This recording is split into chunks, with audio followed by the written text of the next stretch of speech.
shoot. It'll be better if you go back to that gallery view at the end. Okay. Don't forget to do you want me to give the announcement of like how people should set their screen so they can see things properly, or are you going to do it? Which do you prefer? I think if you want to do it before you introduce Susan to get started, that would make the most sense. I introduce Susan? I think you should be the one to be like, hi, welcome everybody. Doesn't Lynetta do that? No, Susan introduces herself. She opens. Yeah, that's where we got it. Just let me know when I can start talking. Oh, right. Heather, you always say, hey. Go over the tech, and then I say, and then you thumbs up, and then Susan. Yeah. So basically, Susan, Amber's going to go over reminders for people who might not be as comfortable with Zoom of like how to set their screen so they can see everything, if they need to mute or unmute themselves, how they can write a chat in the chat box. And then she can either give a thumbs up like this, and that'll be your cue, or she can say, well, it has in the script that Lynetta gave me, that I toward the end, before I'll say welcome, and then I said before we start cooking, I'll ask Janelle to explain a few technical tips. It's not Janelle, it's going to be Amber. Oh, Amber. Well, okay. Yeah. Well, okay, and then so do you want me? Would that be the appropriate time, or do you want to go ahead and do it before? I didn't realize that was in your script. That's fine. Okay, good. So once she lets everybody in a second, we'll make sure everybody's like get settled in, and then she will give you a thumbs up in the screen like this. That'll be your cue to start. Great. Okay. Perfect. All right. Got it working. Susan goes, she mentions Lynetta. She tells me to give the overview. We're good to go. Yes. Okay. Here we go. I'm going to hit go. Got 13 people in the waiting room.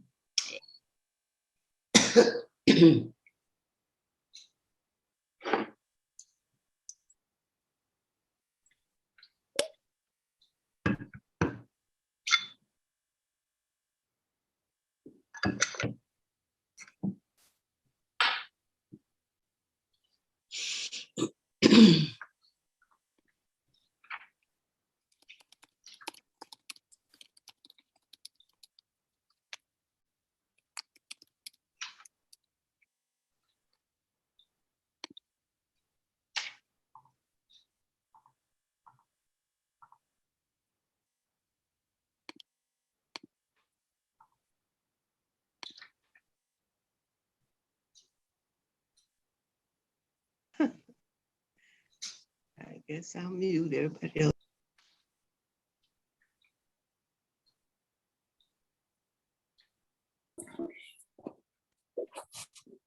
Good morning.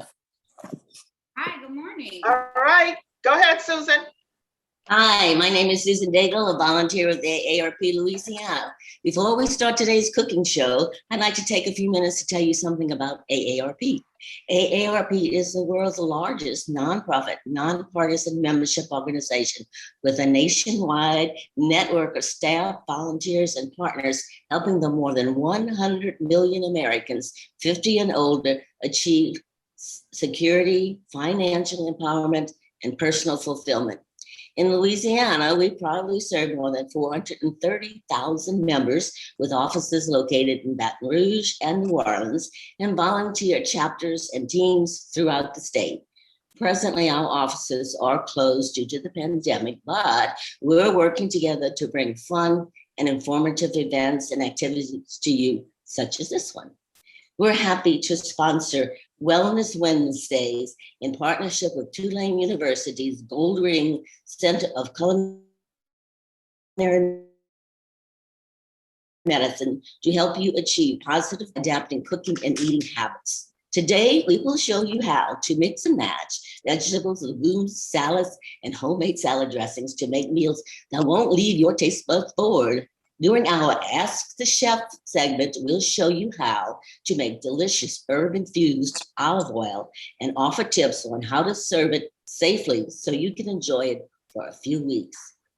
Joining us from AARP Louisiana is Lynetta McIver, Director of Multicultural Outreach and Engagement, and several of our volunteers. We're cooking along with Heather Nace, who is Executive Chef and Director of Operations at the Goldring Center for Culinary Medicine. Welcome, everyone. And now, before we start cooking, I'll ask Amber to explain a few technical tips so we can have the best experience during the show. Hello, Amber. Hi. Okay, so I know that not everyone's as familiar with using Zoom. A couple things for using it. You are all muted. You're welcome at any point in time to unmute yourself and ask any questions that you have. If you would like to also use the chat instead, you can do that just by clicking at the bottom. If you hover your screen, you can click the chat. And then on the left would be your mute and unmute. If you're interested in sharing your video, there's also a start and stop video in the bottom left-hand corner, and you can choose if you'd like to have your camera on or off. If you hover over your screen in the top right, there's a couple different views. You can start as a grid, and then that way you can see everybody's face, which is the gallery view, and there's also the speaker view if you'd like to just hear whoever's talking. On an iPad, this is usually done by swiping to the right, and that there's other screens involved. So if you're trying to see a different perspective, I will be highlighting and pinning certain videos throughout the conversation. So you will have different views throughout the whole time. Okay, so I feel good. I'll head it over to Heather. Thanks, Amber. I am really excited to be here with y'all this morning cooking. I am going to be cooking with Jonielle Scott. Jonielle is our culinary nutrition intern. Today is her last day. She's been with us all summer. Hi, Jonielle. Give everybody a wave. She is graduating from Johnson & Wales. Once she's done this internship, which is today's her last day, she's going to be graduating with her degree in culinary nutrition. So she's going to be cooking along with me today.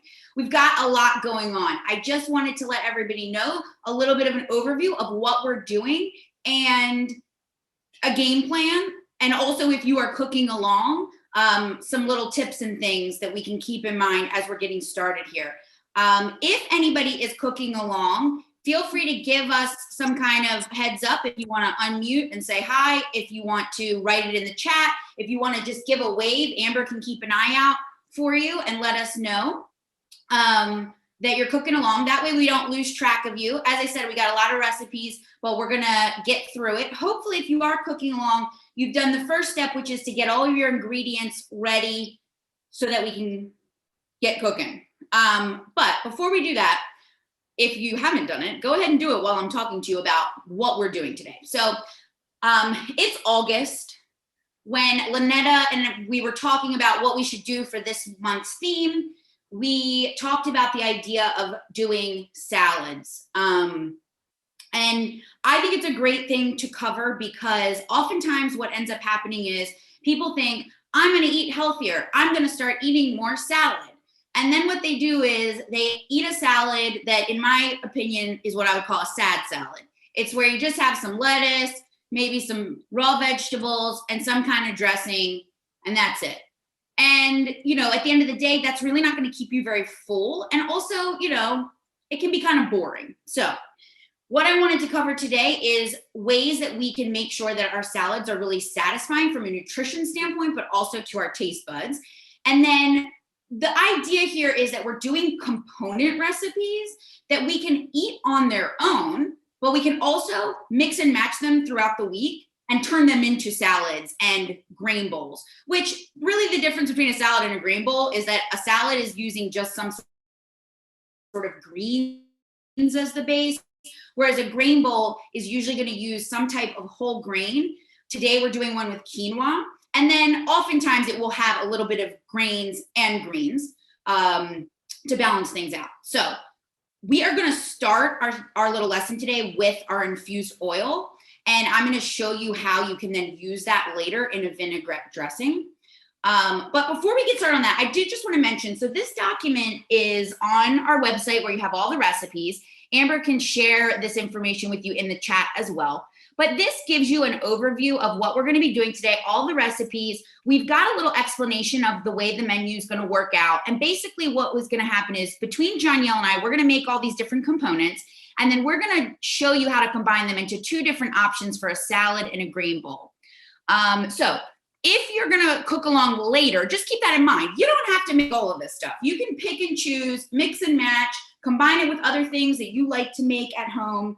But we wanted to cover all our bases. So we're going to show you how to make both a vinaigrette dressing and something kind of creamy for people who like different types of dressings. We've got a great protein for you with our chicken thighs. We've got some nice vegetable components as well as our quinoa, which we could just make a plain quinoa, but we're going to jazz it up a little bit.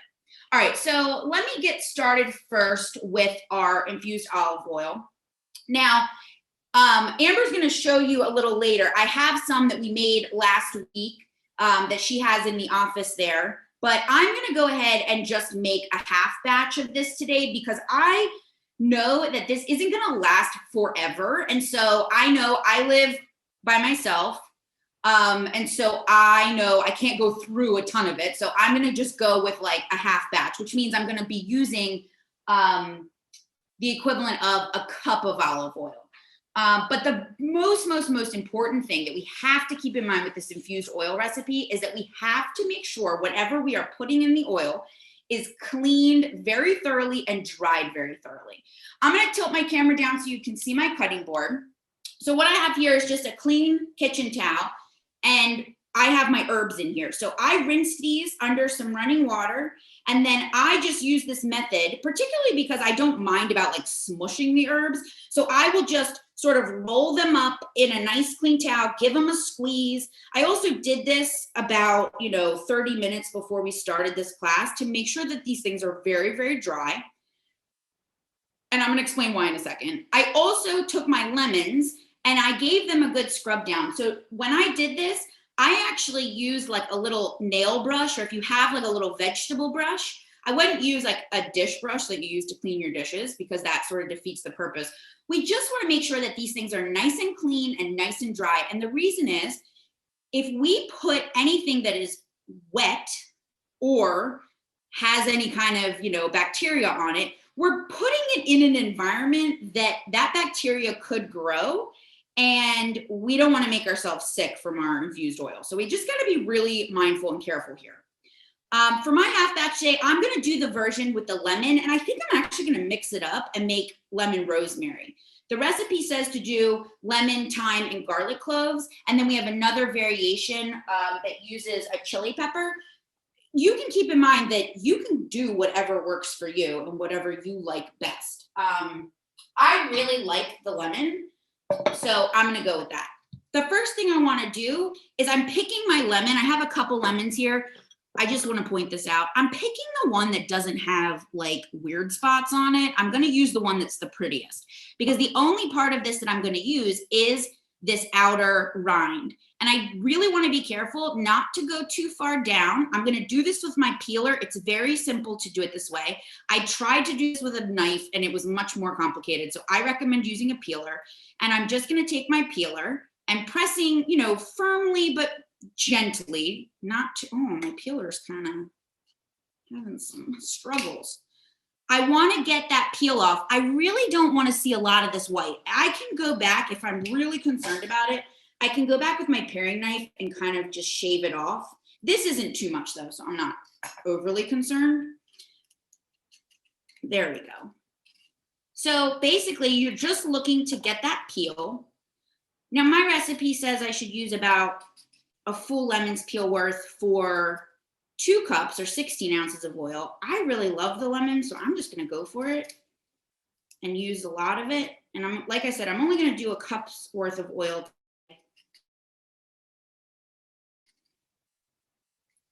And really, the quantities of what you put in your pot is really, that's just going to determine how flavorful everything is. So drop that in my pot.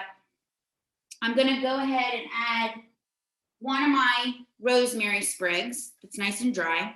And then I do want to add garlic. I'm going to go with just 1 clove today. Now, I'm going to try, this one already had the peel coming off. That's very convenient.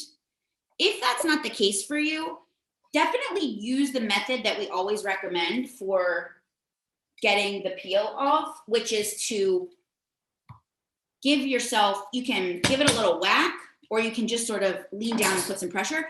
I'm just trying to be rather gentle with my pressure there, because I don't want to really like break this up and smush it the way I would normally do it if I was mincing the garlic.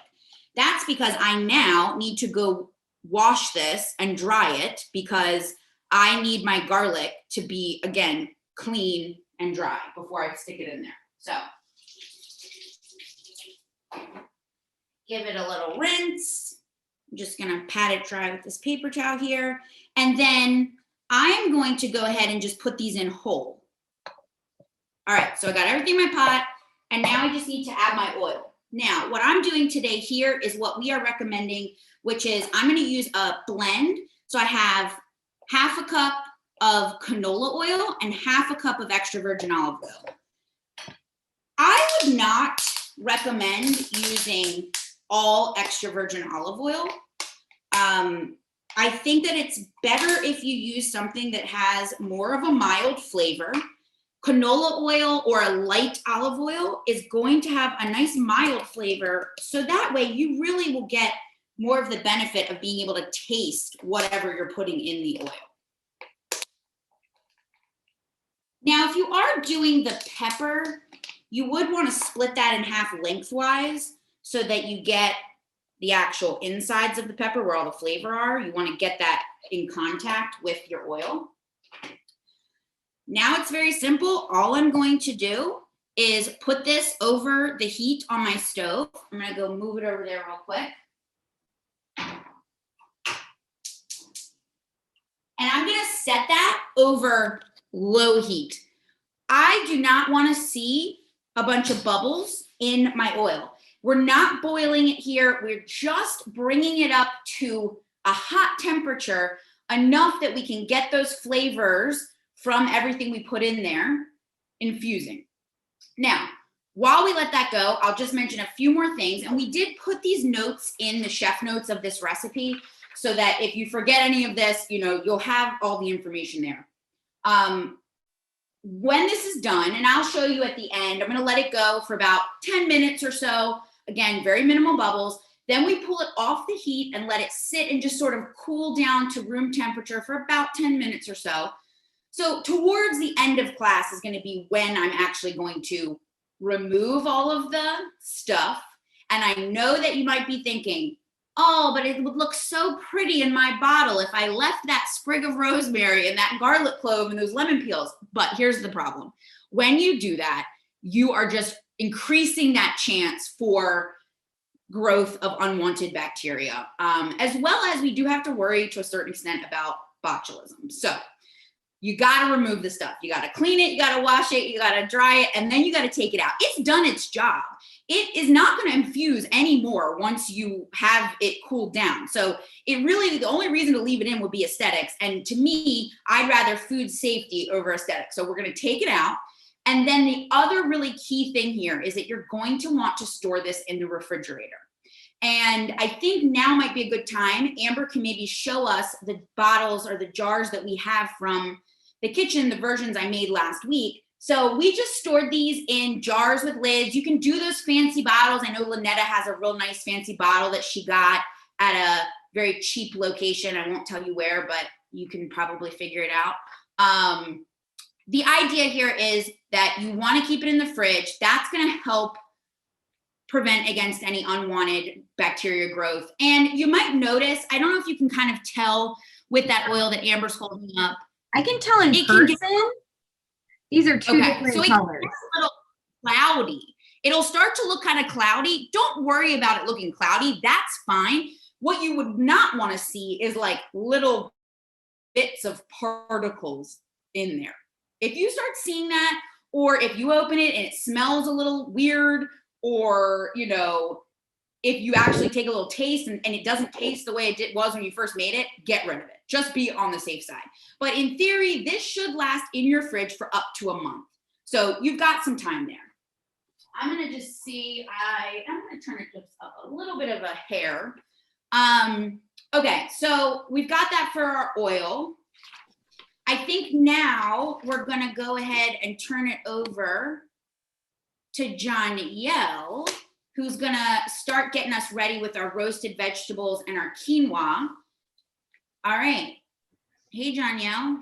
Hi guys, so if you haven't put your oven to 400 degrees, this will be a good time to do it because as soon as we cut up the vegetables, I'm gonna put it into the oven. And I also have, if you guys can see, I have my sheet pan already lined with my foil, so after I mix it up, I can go straight to that step. So the first thing I'm gonna show you guys how to cut, let me move it so you can see my cutting board, is the zucchini. And so I already washed all my vegetables. If you haven't, this will be a good time to do that too. And so for my zucchini, I'm going to cut off the bottom and the top root because we don't really want to eat this part. And I'm going to put it to the side because I have a little trash. And then if you want, since we don't cut anything longer than a knife, cut your zucchini in half and then cut it in half again. And so the reason I'm cutting it in half again is so that I can have a flat surface, because we always talk about how you don't want to cut things while it's rolling because that could be a safety hazard. And I'm going to show you guys how to cut these into big chunks. And the reason that we're doing big chunks is for the zucchini is because zucchini shrinks when it's cooking because it has a lot of water content, and you don't want it to be really mushy because all the other vegetables will still have a firm texture when you eat it. So I'm going to cut it into half. So now I can cut it into fourths, and you should have these quarter-sized pieces. And then I'm going to do thick, large chunks. And if you do like your zucchini more cooked than your other vegetables, you could make them smaller. But I like my zucchini to still be chunky when I'm cooking it. And I like it to be thick when thick and like crisp, not mushy. So we love this recipe because it's customizable. So this is our summer version. We're using zucchini and bell peppers, but we also have like a winter version, or you can customize it with whatever you want. Like you could use zucchini or yellow squash if you want. And you can, sorry, that's my aunt's dog. Or you can use vegetables like Brussels sprouts. You can use broccoli, cauliflower, depending on what you like. Next, I'm going to show you guys how to do the bell peppers. And so for bell peppers, we like to do large windows. So you cut off the side, and I'll show you why we call it a window. We call it a window because you can see inside of the bell pepper. So I'm going to have 4 windows, but depending on your bell pepper, you could have 3 or 4 or even 5 because bell peppers are all shaped differently. When I cut my bell pepper, I don't like the white part because it adds a weird texture and I don't really like to eat it. So I try to take my knife, just like Heather did with the lemon peel, and cut that off. And then now that I have a plank, I'm just going to cut large dices of bell pepper. So as you'll see later, we do season this with some Italian seasoning and some garlic powder and salt, because when people eat their salads, they think that they're trying to be healthy by not seasoning their vegetables, or they just steam it. But you can add seasoning so that it won't be a bland topping on top of your salad. It adds flavor. We're not going to use a lot of seasoning though, because we don't want it to overpower our salad, but it'll be just enough so that it'll taste good.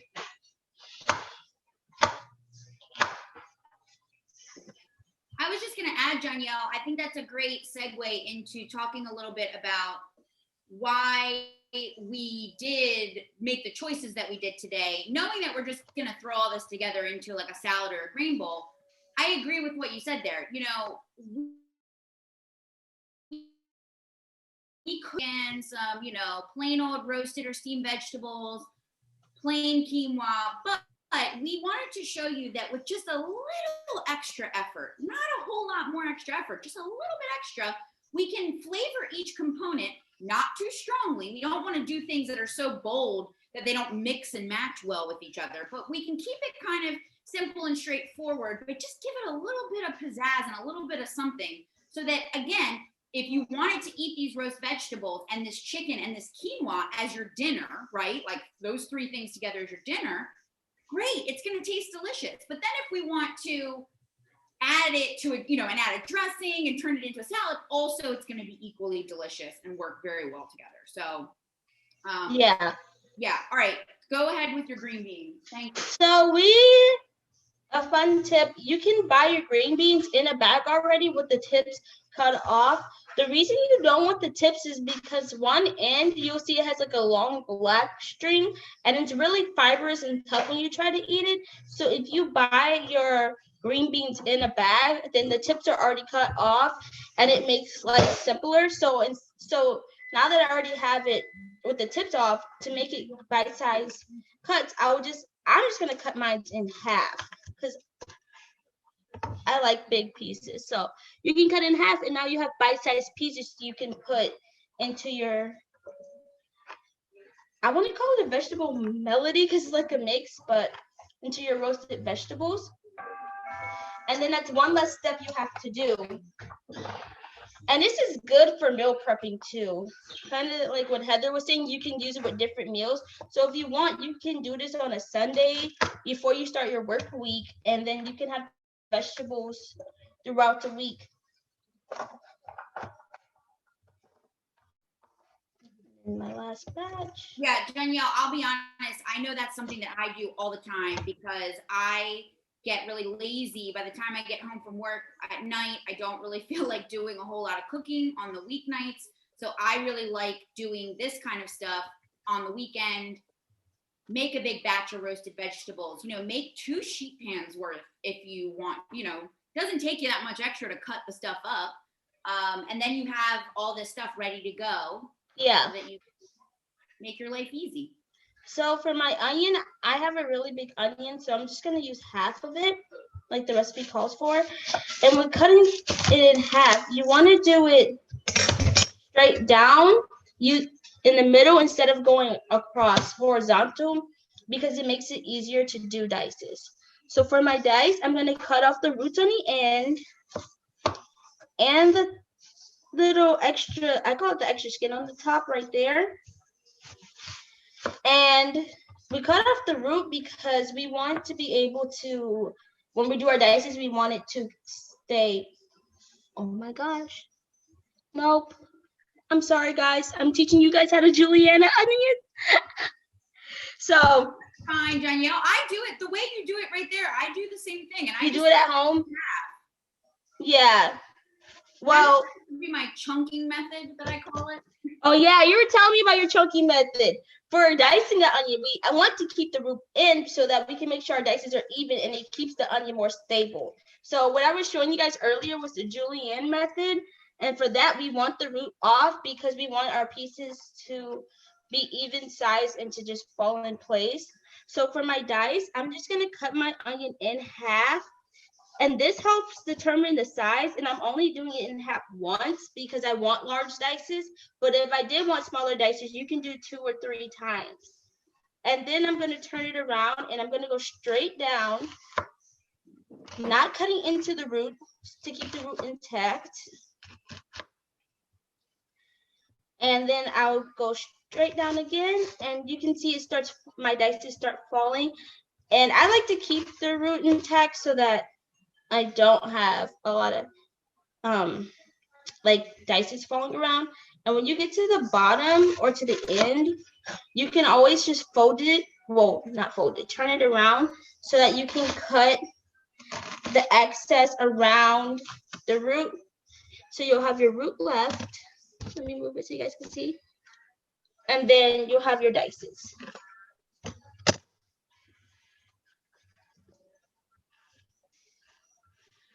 And then, last but not least, we have our carrots.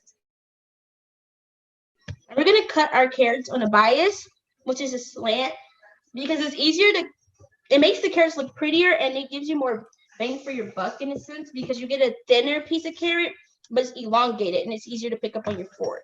So when I cut my carrots on a bias, I just cut using a slanted motion, just like you would if you're cutting into the circles.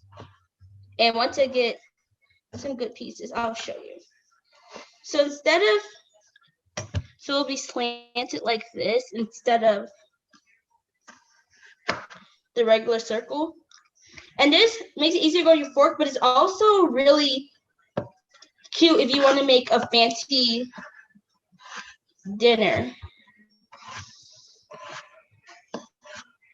And then after you cut all your vegetables, you would put your oil and your seasonings on. So, yeah, while you're finishing that up, I think I'm going to go ahead and tell everybody a little bit about the components that we want to include in a salad that are going to help make us be satisfied. So we can watch while you're finishing that carrot. And I know you mentioned you're going to season it up. Yeah. You can tell us about in a second. So here's the deal. If we want to make sure that we have a nice salad, especially if we're eating this for lunch or dinner, and right, and we want to make sure that it keeps us feeling full, we want to make sure we include three things: protein, fiber, and healthy fats.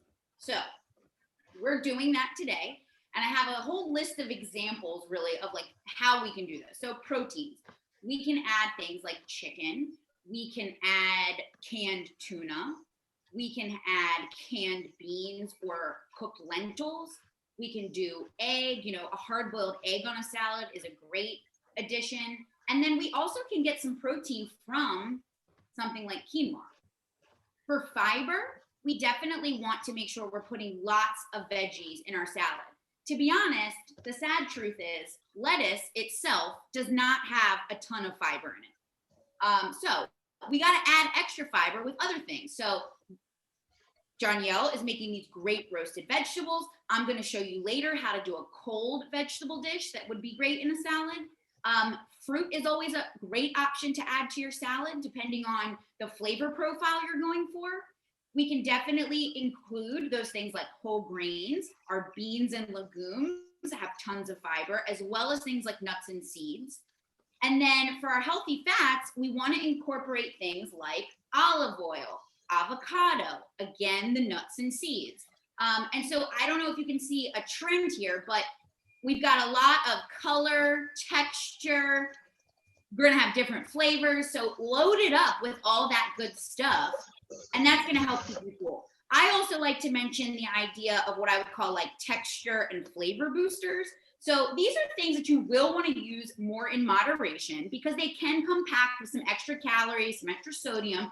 So we don't want to go crazy with it, but things that are going to give us a big, big pump of flavor like feta cheese or goat cheese or nice shaved Parmesan cheese. We can do things like nuts and seeds again. They add so many of the components I just mentioned. Basically everything I just said, nuts and seeds have it, but we got to keep it in moderation. We're not adding a cup of nuts to our salad. Olives, other marinated or pickled vegetables can be a great choice, as well as dried fruit. You have had probably a salad that has some kind of like goat cheese and dried fruit, and you can come up with all kinds of different flavor combinations that suit your tastes. Danielle, those vegetables look great. So tell us really quickly what you did. You put a little bit of oil and then what seasoning? I put the Italian seasoning, the garlic powder, and a little bit of the kosher salt. I mixed it up with the oil and then I spread it on the sheet pan. And so another reason I wanted to add about why we're baking is because roasting it causes caramelization, which helps the sweetness and the flavor come out of the vegetables. So it's also a good alternative to steaming. Yeah, I love roasting vegetables. And I will say, like, this particular spice blend we did is just stuff that I figured a lot of people have in their pantry. Italian seasoning, garlic powder, salt, pepper. But you can really jazz it up. If you know you want to go a certain direction with your seasoning, You can add all kinds of different things. You're gonna see when I do the chicken that we use some of the same stuff, but like add a few extra little special things. So you've got a lot of options. We just wanted to sort of give you a little blueprint. Danielle, are you good to go? Yes. So I put my timer for 15 minutes for my vegetables, and halfway through cooking, if you guys can, please turn around your pan or mix up your vegetables so it can be roasted evenly. So for my quinoa, I'm going to rinse my quinoa, and this helps get rid of the bitterness that will happen during the cooking process of quinoa. And then I'm going to put it into my pot with my vegetable stock or my water. Today I'm using vegetable stock. So I already pre-rinsed my quinoa. But if you guys haven't, you should rinse your quinoa now.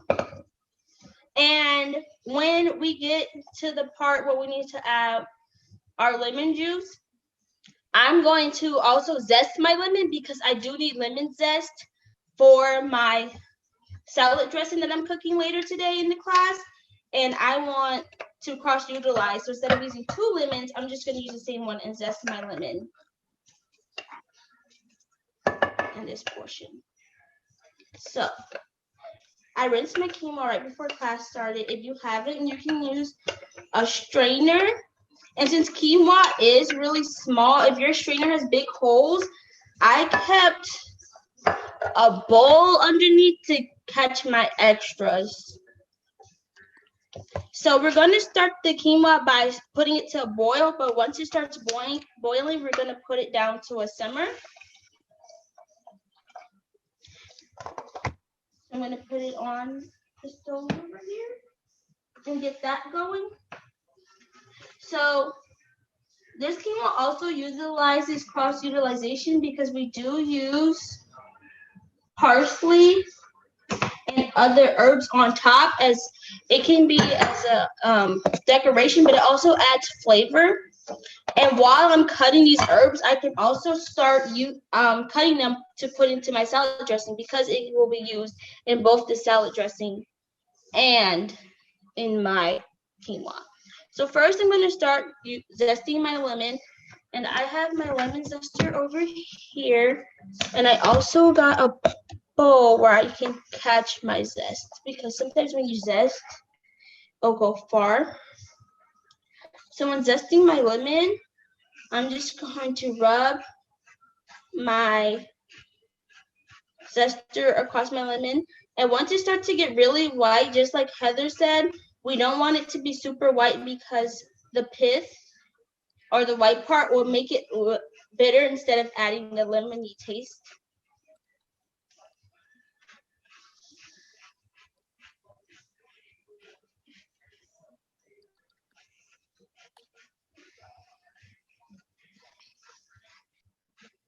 And once our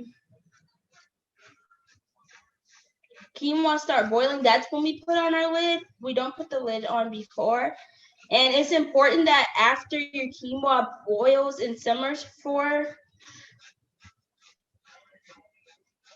the 15 minutes, that you let it sit for an additional 5 minutes, because that really helps with the fluffiness of the quinoa. And I'll show you the difference once we get to that step. So I'm going to cut my parsley. So for my salad, I'm going to have rough chop, but for my quinoa, I'm going to do smaller because it is going to be mixed in, and I don't want it to be big chunks when I'm biting into it. Hey, Danielle. So shift your camera over a little bit. We got a little sideways.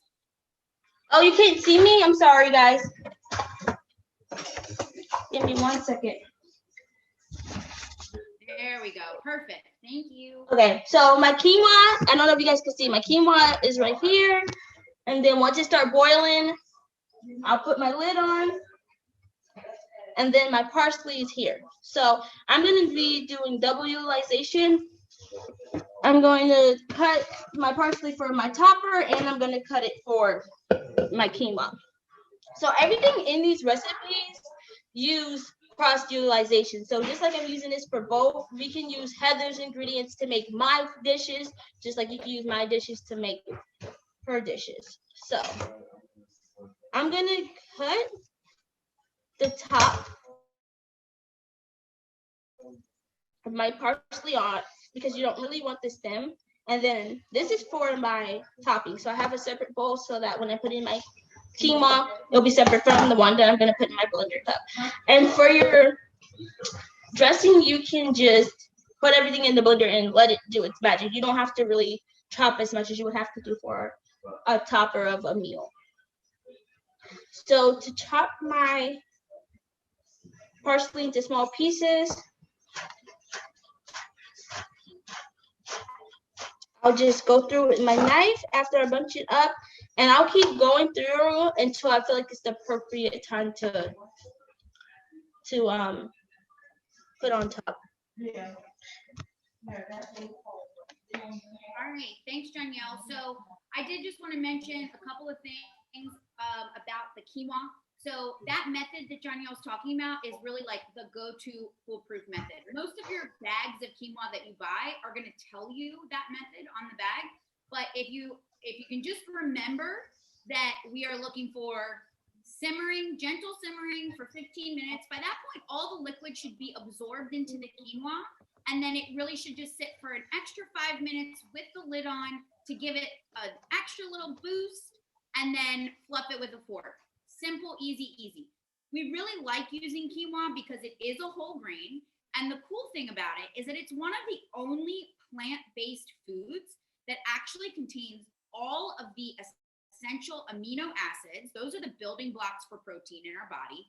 These are the ones that our body can't produce on our own. Typically, we can only get these from animal products. But if we are trying to follow a little bit more of a plant-forward or plant-based diet, it's a great way to get some plant-based protein. Plus, it's just a change up from rice or, another kind of grain, like if you wanted to do barley or farro. I mean, there's definitely lots of options for whole grains, and you can definitely use this kind of an idea of cooking it simply and then giving it just a little bit of flavor. Okay. I know that you can't hear me that great, and I have no idea why, so I'm trying to talk very loud. I don't know what's happening, but bear with me. I'll just shout. I'm going to move on to dealing with our chicken, but before we do that, let's do a quick check-in of anybody who might be cooking along. Amber, do you want to change us over to a quick gallery view? All right, I removed the spotlight for everyone. So from there, they'll just have to, in the top right-hand corner, change your view to gallery, which I just did for the recording.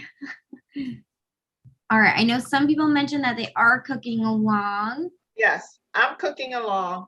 Right. Hey, but I have a sous chef in the kitchen with me, my sister. That is that's great. Yeah, so we're managing everything. The only question that I had, and I think I missed it in the overall directions with my quinoa, is that when I remove it from the stove, is it going to continue cooking? So after that 15 minutes is up, you don't have to do this step, but I really like to do this. Let it sit off the heat with the lid still on to steam out any residual last little bit of moisture. It's going to give you the best, like fluffiest, nicest result. And just like rice, you do want to only use a fork. You don't want to go crazy with a spoon and be stirring it vigorously, because then it will start to clump together and get gummy and not delicious. So, always use a fork. Good. So I do that, and then I add the parsley, right? Yes, I would let it fully steam off. Yeah. And then with your parsley, your lemon, and then just give it another Lemon. little fluff work. Perfect. Thank you. All right. I'm going to go ahead and get us moving on this chicken recipe. Let me just go ahead and tilt this down so you can see what I'm working with here. Amber will keep me updated if I need to continue shouting. I don't know what's going on with my computer today.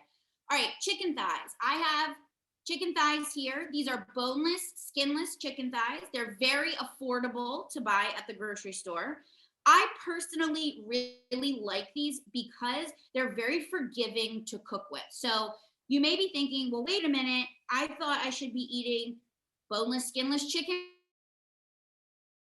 breast because that's the healthiest and dark meat is not for us. Well, I'm here to tell you that dark meat is not that much worse for us health-wise than the white meat. And I'm going to just show you a little bit of what you can do to make it even better for you. So I just like to remind people, I have mine, I just pulled it out of the package and put it on my plastic cutting board so that I can just get rid of this and I'm not going to contaminate my board here because I got to cut vegetables later. I like to remind people that washing your chicken under the faucet in the sink is a no-no.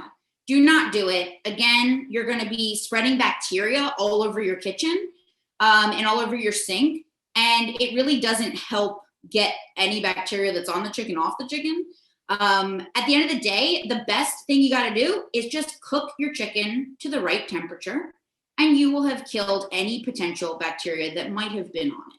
Okay. So what I like to recommend is just use a paper towel, give it a little rub down. My chicken today wasn't particularly wet, but you know how it is. Sometimes you get that packet of chicken and it's very, very damp. The paper towel is a good way. And then we're just going to throw this right in the trash. Now, what I want to mention about chicken thighs is that they actually only have 0.5 gram more saturated fat than a chicken breast of an equal portion, which would be a 4-ounce portion, which is roughly, that's like our recommended serving size. The only thing we want to make sure we do is always take that skin off. That's going to really cut down on the extra calories and fat. And then I'm also going to go in here and trim up this fat that you see on the sides where we have a little bit extra. Now, you don't have to go crazy with this. But number one, and I'm just using my little paring knife for this. Of course, I picked my paring knife that's not very sharp. Let me grab this other one instead. You don't have to go crazy with this, but one benefit of taking some of this excess off is not only that we're going to just save on calories that we don't need to be spending on extra fat, but we will also not have it splatter so much when we put it on the stove. So I don't know about you, but I don't like cleaning up grease splatter. So I'm going to say, let's get some of this off. What's nice about chicken thighs though, is because it has a little bit of an extra fat on it and in it, intermingled in our meat fibers, we get a more forgiving product. You're not going to get chicken that is dried out and really tough and sad when you work with thighs. You can almost, I would say, overcook it and you're not going to have a sad result. Whereas when you deal with chicken breast, you've probably done this before. You've probably had it this way where it gets a little overcooked and it's very dry and not delicious. So I really prefer chicken thighs. I also prefer them because they are more cost effective. Amber can tell you I eat a lot of chicken thighs, and this type of recipe is one that I do almost weekly at this point.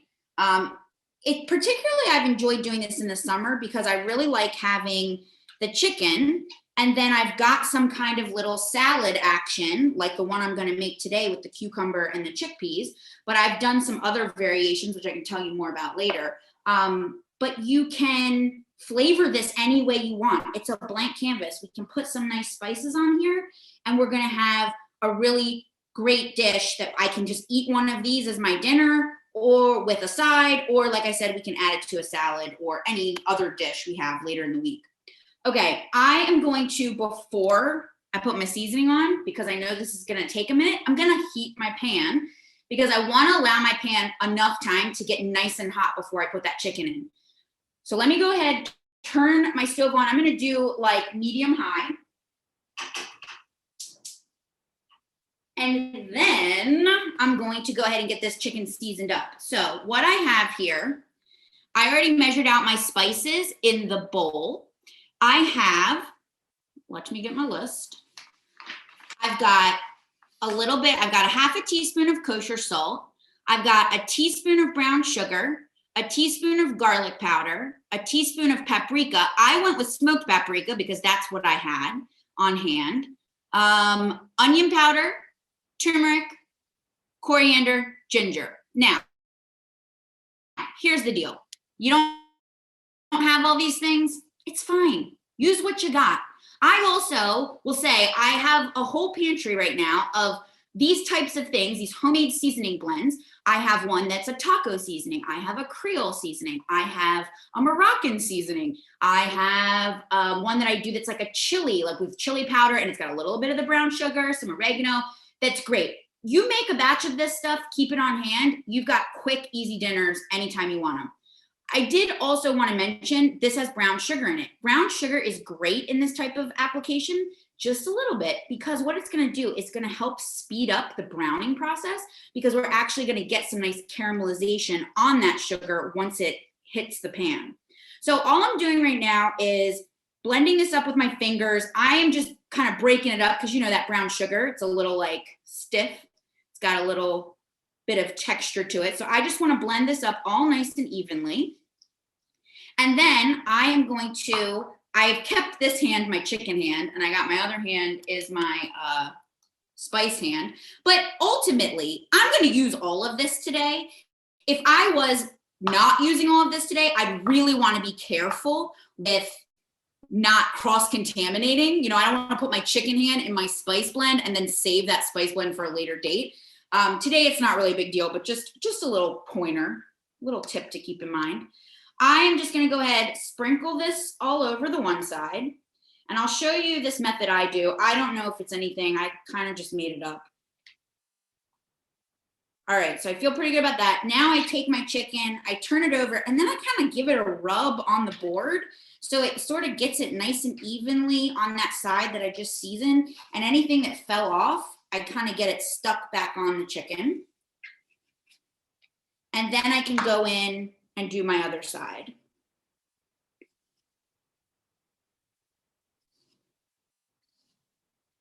Now, by the time I go over to my pan, it should be nice and hot. And I can go in with my oil. I'm gonna go ahead and do the same thing, flip it over, give them a little rub.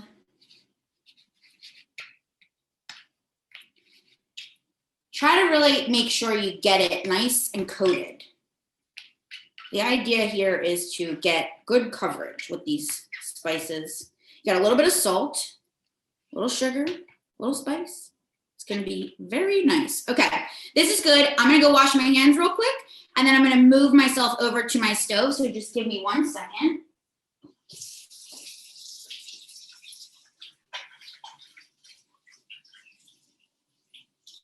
While Heather's washing her hands, guys, if you haven't checked on your vegetables, now would be a good time to take it out the oven.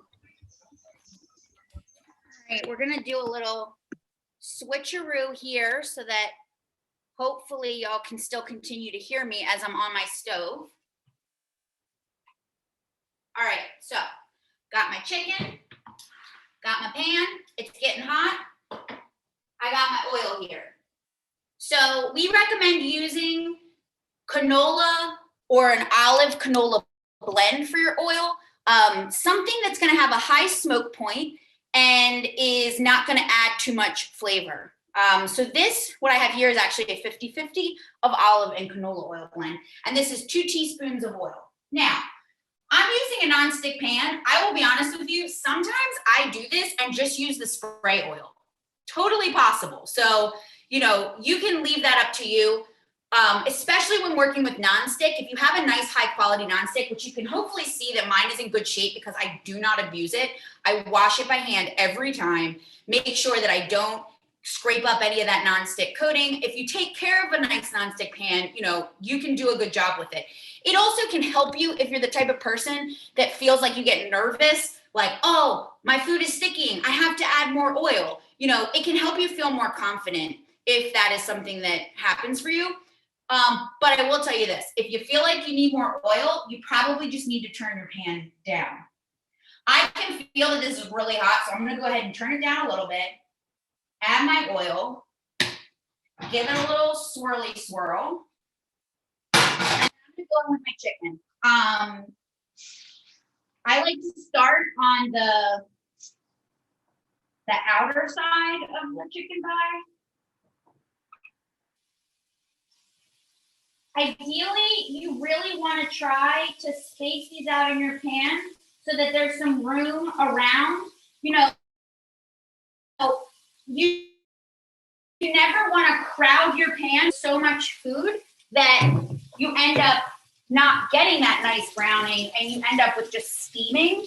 So I actually made sure that I used a pan that was big enough to fit these 4 pieces. Now, the recipe is going to tell you something kind of interesting, and that is that you can do this thing to ensure that you get some even cooking. It's particularly helpful if you do have a stove that's kind of wonky. I know here in New Orleans, we always kind of joke about it, but all of our houses are a little crooked. So, you know, if this resonates with you, you can definitely use this trick. This was developed by our friend Chef Katie, who teaches most of our community classes.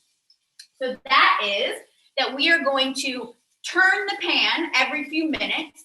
So I'm starting, you know, I've got my handle at like a 3 o'clock, and then I'm gonna just go ahead and give it a turn so that it's at 6 o'clock. And I'm gonna keep going around, eventually making a circle.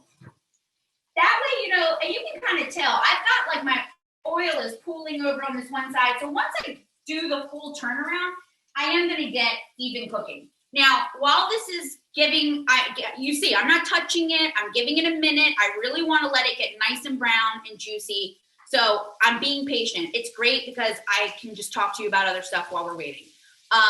The recipe also is going to tell you to preheat your oven, and you have the option of finishing the chicken in the oven. So the option would be get it nice and brown on both sides and then pop it in the oven to get it to the final cooking temperature. I'll be honest, I never really do that method because I find that nowadays you see most of these chicken thighs, they're not very thick. So they really can cook nicely without having to finish them in the oven. So I'm gonna give it a quick turn.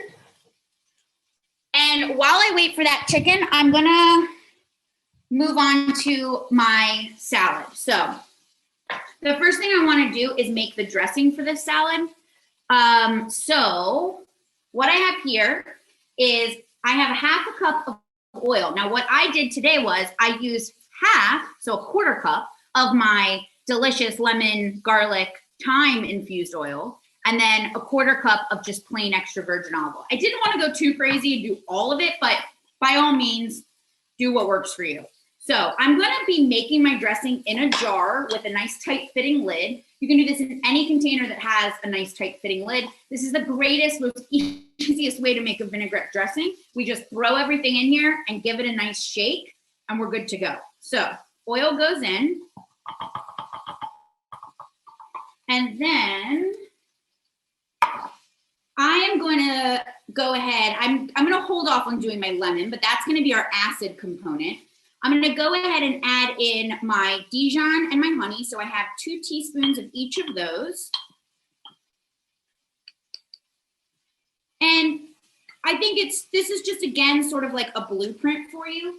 We have a lot of different variations of vinaigrette dressings that use the same basic principles. They'll use olive oil, they'll use that Dijon and honey, and then the seasonings and the acid choice are totally up to you. So today I'll have garlic powder and red pepper flakes.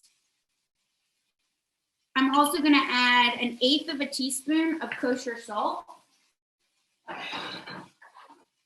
Give my chicken a spin.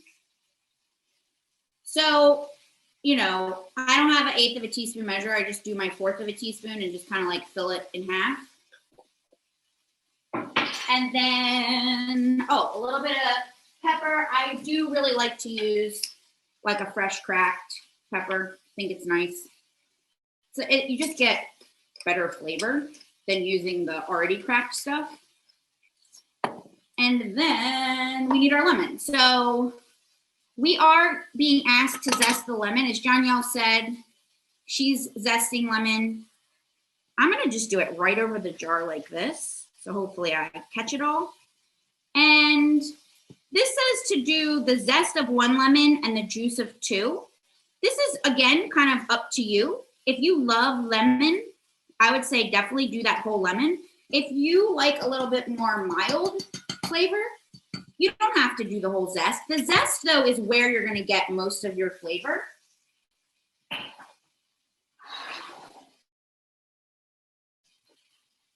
And then we're just going to juice.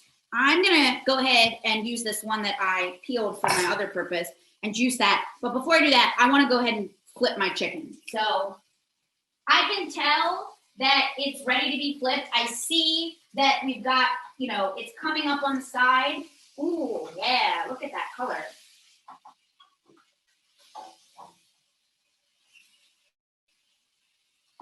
All right, I'm gonna let it go on that side for a little bit while I come back to my salad. I really like using this tool.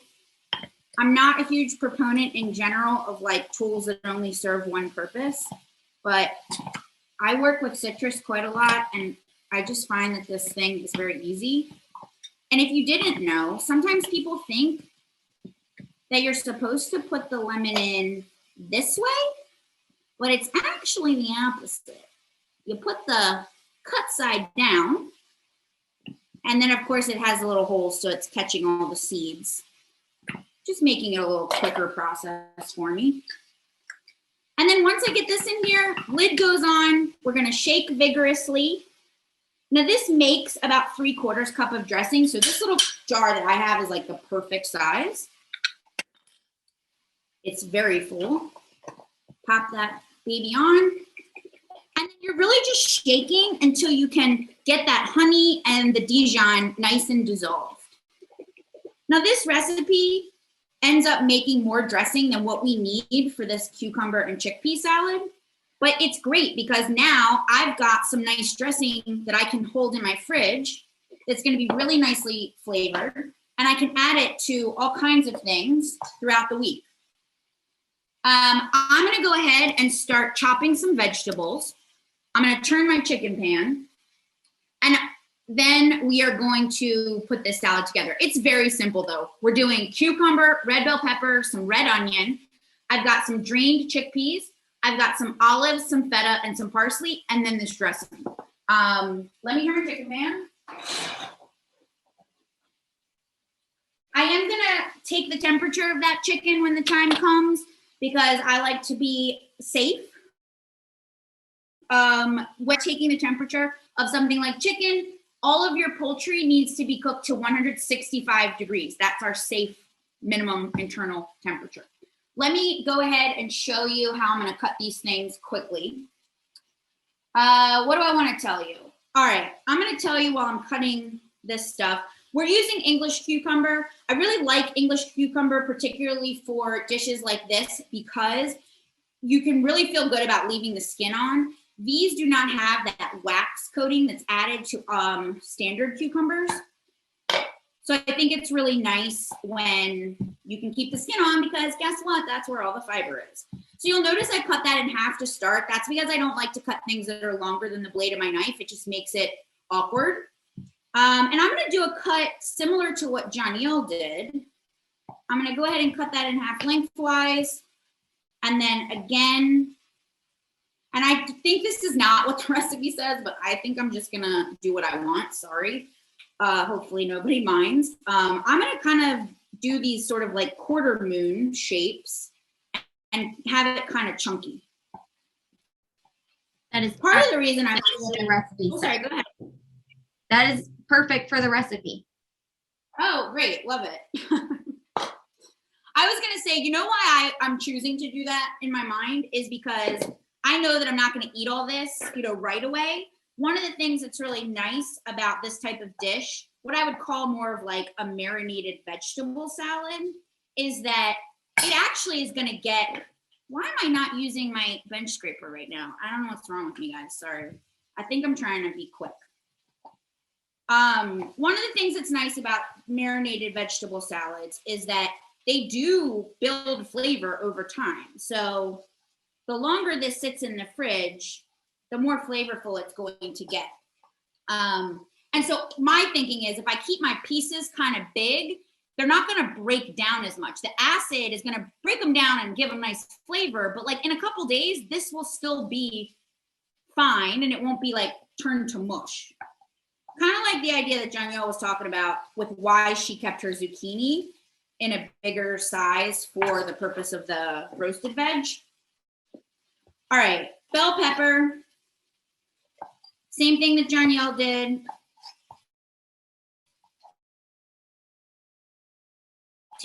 Cut off that bottom because it's nice and usable. And then for this, I think they tell me to do a medium dice. I'm gonna go about that big. And hopefully this is a reminder for a lot of you that we always want to think about, well, first of all, with pepper, cut it from the inside. Cutting it through this skin side is going to be much more difficult. So cut it from the inside.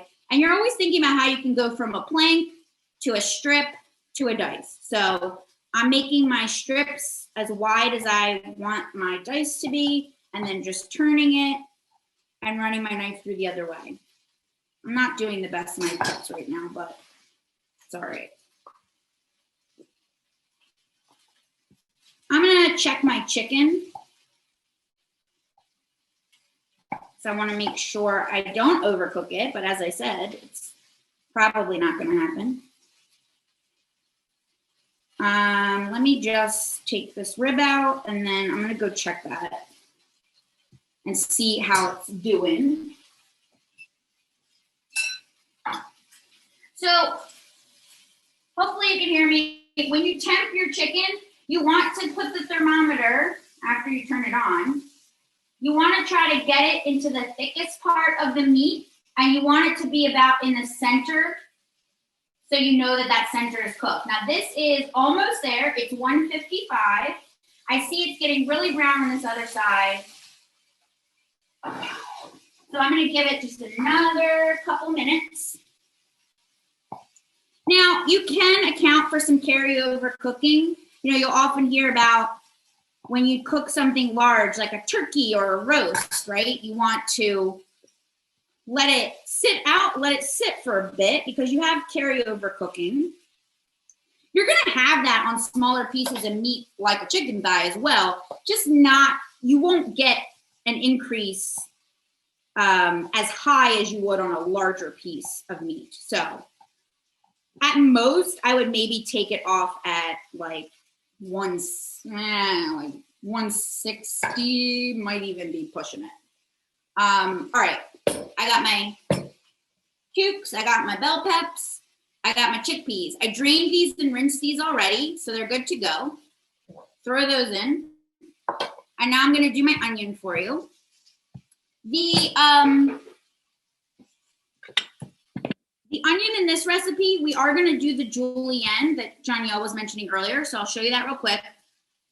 We're gonna leave this root on for now. We're gonna cut off the top side, so you know the onion grows out of the ground like this. We're gonna take this top off. We're always trying to give ourselves a flat surface to work on so that we don't have things rolling around. I go straight through the root. That gives me a great ability to peel this papery skin. Now I only need, I think, like a quarter worth of this onion. So I'm gonna set this aside. Now I am gonna go ahead and, as Danielle said, we're not dicing, we're doing julienne. So let me show you real quick. A lot of times people will think, okay, I want a julienne, so I'll just cut it in this direction like this. The problem is you end up with what I call the rainbow, and you've got all these pieces that are different sizes. This is not gonna be super delicious. So it also just doesn't look as pretty. We're gonna take the root end off, and instead of cutting this way, I'm gonna cut it this way. You're gonna see in a second why that matters. Now, what's really nice is if you can start with a little bit of an angle to your cut, and this is going in a salad, so I want thin. I don't want big old pieces of raw red onion. I want to go as thin as I can possibly get them. And you hopefully should see now that these are nice and even, all the same length, hopefully the same width, if I did a good job cutting. Now, I think if you have a very large onion, another thing that you could do is cut this in half. So I could say make like a slice like that halfway through and then continue with my julienne. And then I get little shorter pieces like this. All right, that's enough onion for me. Lastly, we just need to chop some parsley. I'm gonna pull my chicken though, because I have a feeling it's in good shape.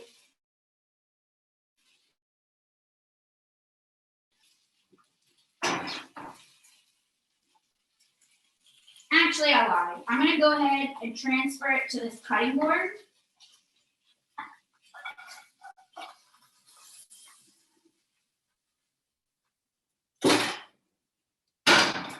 And then we will let that rest a little bit longer. Oh yeah, we're good. All right. We're gonna let it rest and then we're gonna slice it and show you how it all comes together at the end. I'm gonna just quickly chop up some parsley. While I do that, I'm not really gonna say a whole lot more. So if you wanna add John-Yo onto the screen, Amber, so that we can get her stuff finished. The only thing I will say is marinated, I just wanna make the case one more time for the marinated salad. There are a lot of options here. I think some that we have recipes for that are great are, we have a tomato and cucumber version that's just a nice lemon vinaigrette. We do a corn and black bean salad, which is really fun. I've also been doing this summer a lot, like a caprese style salad with tomato and mozzarella and basil, but I add peaches or nectarines to it. Very delicious. And then another one that I really like is a corn and blueberry. If you can get good corn and blueberries in season. All right, Danielle, I'm gonna turn it over to you. I just picked my leaves from my stems and I'm gonna give them a quick chop while you get your stuff finished. My dressing done. So for my dressing, I already have the vegetables that I chopped in earlier in here. I put in my seasonings and everything else that I just poured in, like my vinegar, my lemon, because Heather showed how to use the lemon squeezer before. So the only things I have left to do is my garlic, and I wanted to show you guys an easy way to peel your garlic, which is put your garlic close to the end of your cutting board, and you're gonna use your chef knife. You take your knife facing away from where you're putting your hand, and you smash it down with your hand. And this helps to get the skin off. And another good thing about using another good thing about using a blender is that you don't really have to chop everything. So like I said before, I rough chopped all my vegetables and just put it in here. Like my garlic, I might put it into like 3 pieces, but the blender should go through it. I left out my yogurt because I wanted to talk about this. So we're using yogurt instead of mayo because it has more fiber and protein than mayo, and it's also, but we're only using a little bit because the star of this dressing, which is the avocado, we're using most of this because this will give us our healthy fats while still making our dressing creamy. So I love this dressing because you can use it not only on salads, but you can use it on other foods like dipping chicken in, or if you have raw veggies that you eat for snack, you can have this salad for a side. And so for the avocado, normally people like to cut it in their hands, but for safety reasons, I like to go around my avocado on the board so that I won't steam and sliding. Question? Janelle, are you adding oil to this? Am I adding oil? No, I didn't add any oil. Okay. Yeah. We don't need the oil because the avocado will give us the fat that the oil would give us. Gotcha. Thank you. So for easy purposes, I'm going to use the half that doesn't have the seed in it. And you could chop it out, but since it's going in your dressing, I just like to squeeze out my avocado since it's getting blended anyway. And if it's really ripe, it should just slide right out. And that's a little life hack I use instead of having to cut it out and scoop it out just to put it in. And then after that, I'm just gonna blend it, but I'm gonna mute myself so you guys don't have to see it.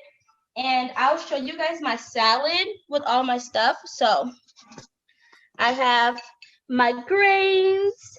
I have lettuce under here. I use arugula because I like the peppery flavor. But on top, I have my quinoa that I finished, my roasted vegetables, and some of the chicken that Heather used today. I made some yesterday.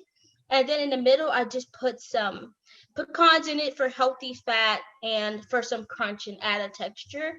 And once I'm done, I'll just drizzle my salad dressing on top, and then my salad would be complete. And you can eat this either hot or cold. The quinoa, the vegetables, even the chicken. So if you're eating it the next day, you can make a cold grain bowl. But if you're eating it the first day when you make it, you can have a warm grain bowl, like I'm gonna have today. So I'm gonna get to blending, and then I can show you guys my dressing when it's done. Cool, thanks Danielle. So while she's blending, I'm just want to tell you what I've been doing over here. So I crumbled some feta into my bowl. I also put my olives in. Now, just to show you, I don't like Kalamata olives. That's not my favorite thing, but I had these other kind of olives. These are called Castelvetrano. I really just like the flavor of these, so I went with those, but totally flexible. I am also chopping up some tomato. I'm gonna add this. This is just like one of those extra ingredients that we mention on the shopping list that you can add to a beautiful salad, which I'm going to assemble here in a second. I do want to show you though, before we wrap up with all of that, I also want to show you how to deal with that oil that we infused as well as the chicken. I'm going to go ahead, for this recipe, I only need a 1/4 cup of the dressing. You don't want to go too crazy. And then I'll give it a nice toss up.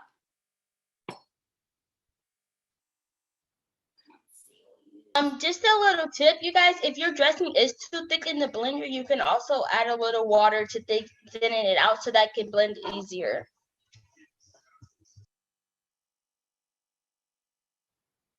I don't know about you guys, but I think that looks pretty delish. Very light, very fresh, crunchy. All right, let me grab my chicken. So I'm gonna go ahead and put some of my chicken in a container to keep it for later purposes. I think I'm just gonna have a small piece right now. So that is gonna be for later. I'd actually like to keep those drippy juices.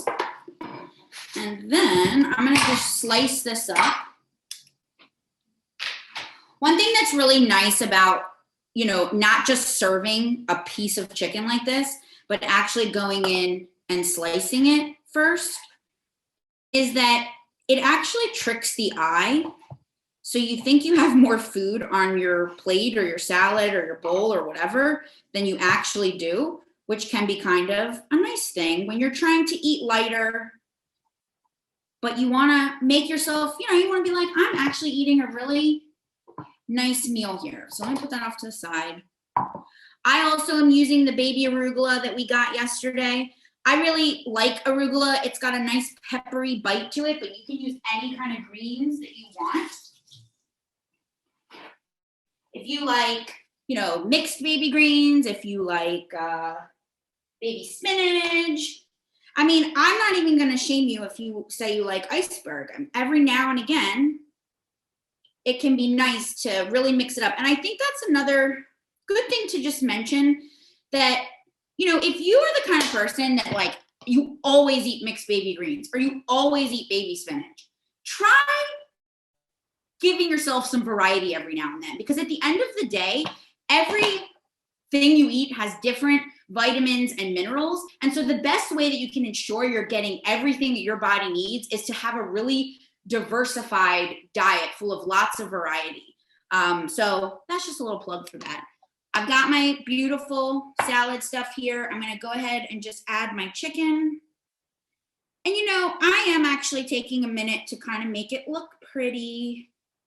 I will admit I don't often do this, but I think it's something really nice that even if you're just cooking for yourself and you're making yourself a nice little lunch, taking an extra step to actually make it look pretty can be just a really nice treat for yourself. I'm adding a little mixture of some pistachios and some sunflower seeds. I actually bought my sunflower seeds already roasted. They're just roasted unsalted, which I think is definitely what you want to look for. And then I'm going to throw some of these little cut cherry tomatoes. And then the last thing I'm going to do is just drizzle just a little bit more of my vinaigrette. Let's see, where does this guy want to go? I really like these little multicolored tomatoes. They're pretty fun. But use whatever you like best, whatever looks good and tastes good to you. And I think what I'll do to just control matters is use a little spoon. And I'm just gonna kind of spoon a little. I mean, you can see this is like a teaspoon. I'm not putting a lot on here.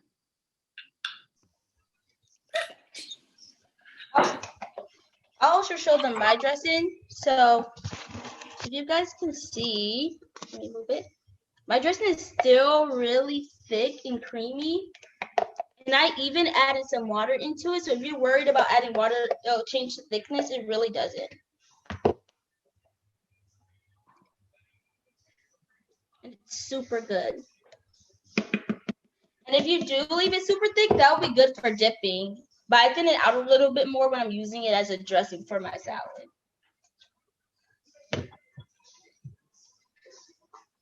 So I'm going to talk real quickly, Danielle, about this oil. So okay.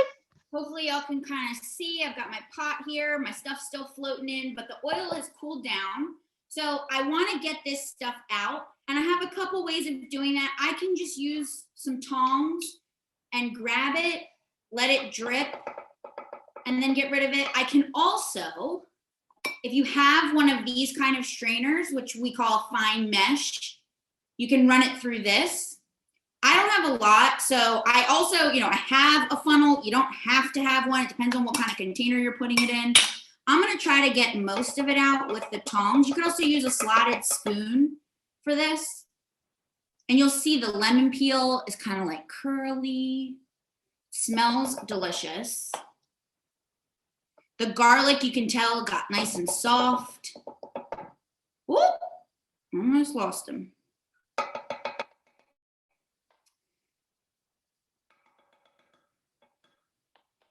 And I have, just so you know, I have a bowl here. That's my trash bowl, which is always a good thing to think about when you're cooking, is give yourself some place to put your trash so that you're not running around your kitchen. I first learned that concept from Rachel Ray by watching her cooking shows back in the day. I'm gonna be brave and just go ahead and pour this. I don't think, I'll do the strainer just to be on the safe side.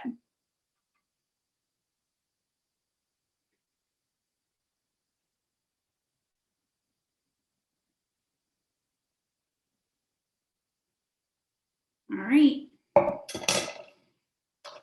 And so now I have beautiful infused oil. I know it doesn't look like different from regular oil at this moment, but if you smell it, you will say, oh, wow, that is very fragrant. If you really wanted to, you could always take just a little, bloop, bloop, bloop, give yourself a little finishing drizzle. I know we didn't really talk a whole lot about what you can do with these oils, but you can definitely use them in the dressing like I did today. You could also just drizzle it over those roasted vegetables that Danielle made as like a little finishing drizzle. Or if you have some simply cooked chicken or a nice piece of fish, I also think it's a really cool idea to maybe put it in popcorn. We're really big on air popped popcorn that you can make in the microwave in a paper bag with no added oil, but you could add a little of this oil at the end for some extra flavor. And then as well as just using it I was using some the other day. I made like a tomato and mozzarella basil thing, and I used some of that lemon drizzle oil instead of just regular olive oil. I know Lynetta was really into this idea of the infused oil, so maybe she has some extra little tidbits of things.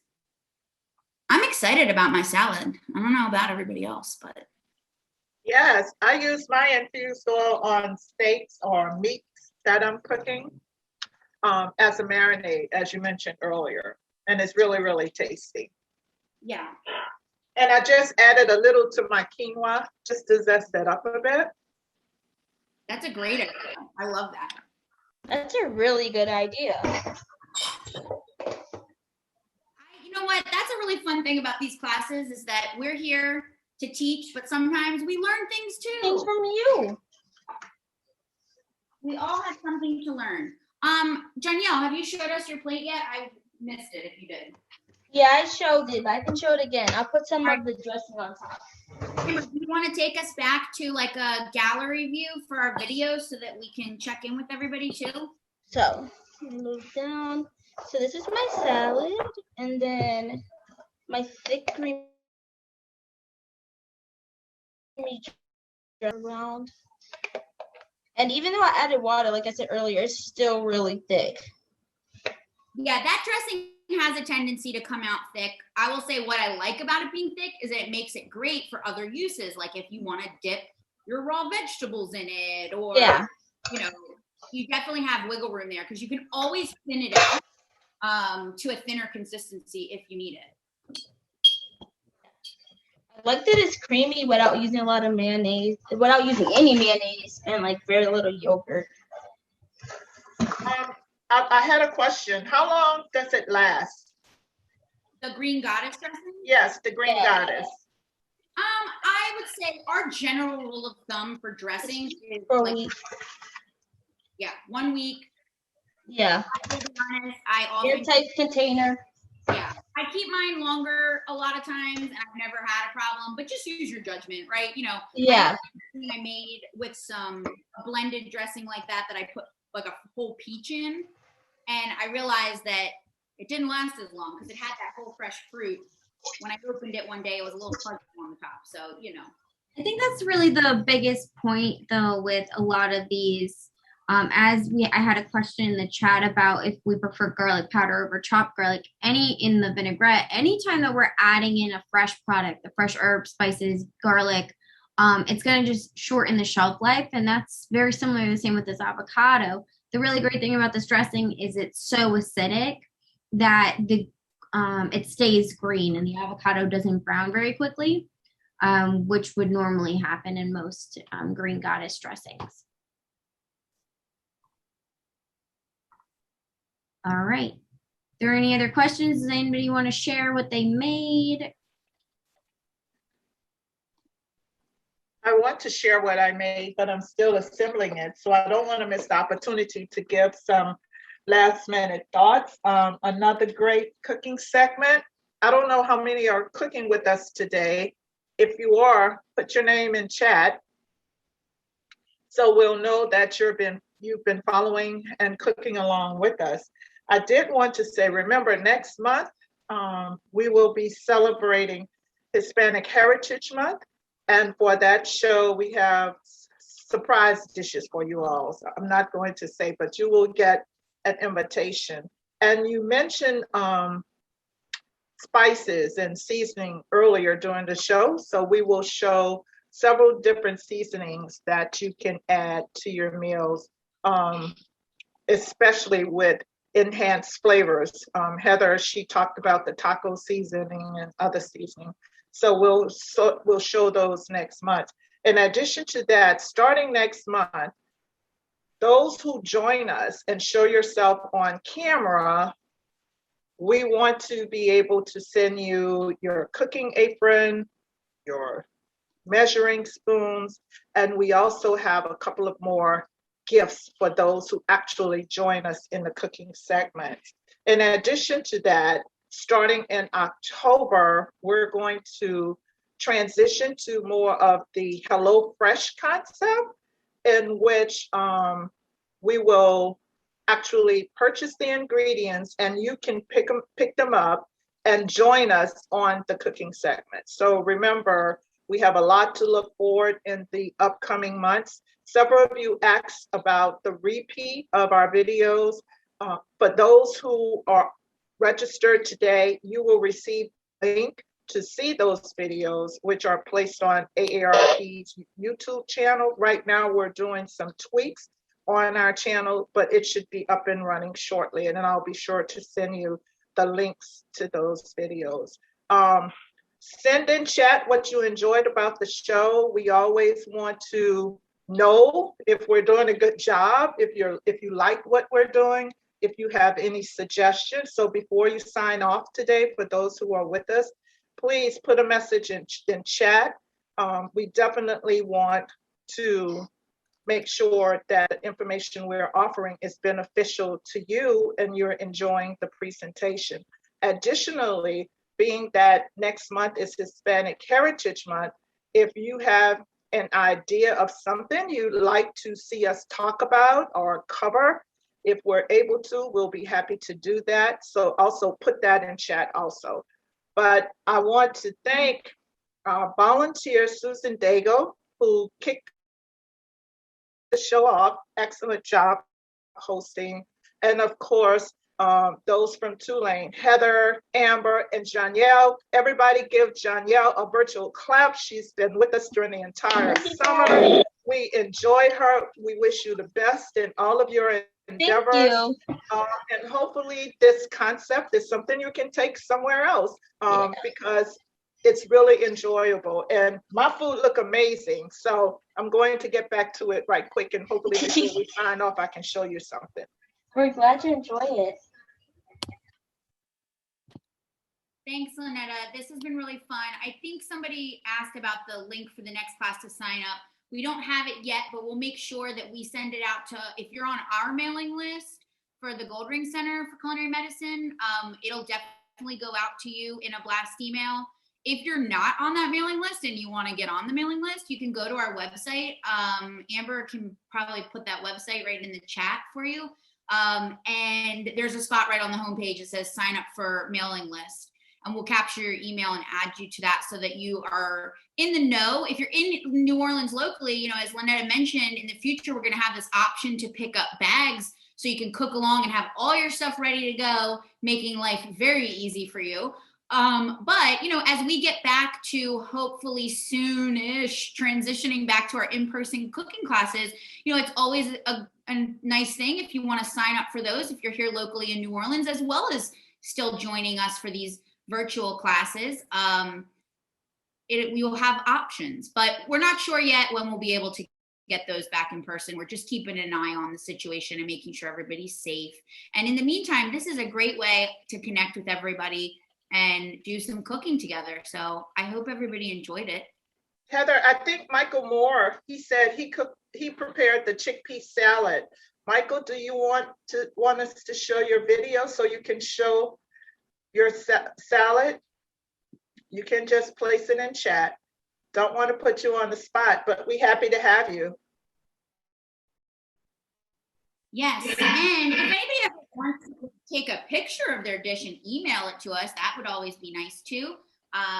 We love to see what everybody comes up with. Well, I'm ready to show mine. It's right. not assembled, but I finished. If you can see these are my veggies. Yum. They look really good. Yes. This is my quinoa. I haven't spooned it yet, but it came out really nice. Yeah. These are my thighs. If you can see those. Oh yeah, those look beautiful. They are beautiful and they taste delicious. And I have one salad finished, almost finished. My cucumber, chickpea salad. Yeah. So I've been doing good today. And of course, my salad dressing. You did everything. You did everything. I did. Well, you know, I had help. My sister was in the kitchen with me, sort of, you know, getting me organized, but we managed. So it worked out fine. So ladies, thank you very much. Happy to see those who join us, our regulars, Roberta Dean. I saw Miss Estelle, Gloria. I saw, let me see who else, who's one of our regulars that I noticed. I think, Michael, you are one of our regulars. And I also saw Miss Barbara. So we're so happy that you're continuing to join us. And as always, happy to see everyone. And thank you very much. Yes, thank See you. you next time. We have some of our regulars from our community classes that I see some familiar names and faces. So thank you to those of you. Hopefully you'll come back for more of these AARP classes. Bye, everyone. Bye. Bye.